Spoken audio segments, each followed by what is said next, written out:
महायुती सरकार स्थिर राहील, शिवसेना आमदारांच्या अपात्रतेवरील निकालाचा सरकारवरती परिणाम होणार नाही, भाजपाच्या गिरीश महाजन यांनी आता हा दावा केलेला आहे। इतके वर्ष कार्यक्रम केले म्हणून तुमच्यावर धाडी पडल्या, पळवाट पाहिजे म्हणून तुम्ही बोलतात, हा टोला देखील महाजनांनी रवींद्र वायकर यांना लगावलेला आहे।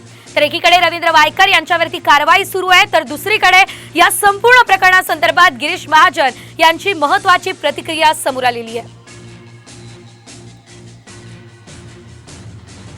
आमची संख्या जवळपास 200च्या वर आहे, 210च्या जवळपास आमची संख्या आहे। आता तुम्ही म्हणतात की असा निर्णय झाला तरी त्याचा फरक सरकारवर काही पडणार नाही, पण आम्हाला अपेक्षा आहे, आशा आहे की न्याय त्यांना शिवसेनेला शिंदे गटाला त्या ठिकाणी मिळणार आहे। मला तरी असं वाटतं, कारण त्यांची बाजू भक्कम आहे, 2/3च्या वर आमदार त्यांच्यासोबत आहेत, म्हणून जर तरचा प्रश्न उद्या येणारच नाही। पण तरी मी सांगेल की आमच्याकडे 200च्या वर आमदार आहेत। आज समोर काय तुम्ही मला सांगा, आता इतके वर्ष तुम्ही सत्तेमध्ये होता, तुम्ही इतके कार्यक्रम करून ठेवलेले आहेत, वर्षानुवर्षे तुम्ही जे सगळे काळे कृत्य केलेले आहेत ते आता उघड होत आहेत, ते समोर येत आहेत। आमच्याबरोबर जरी आले असतील तरी काय ते काय त्याला क्लीन चिट थोडीच मिळालेली सगळ्यांना की जा तुम्ही आता घरी, संपलं तुमचं असं।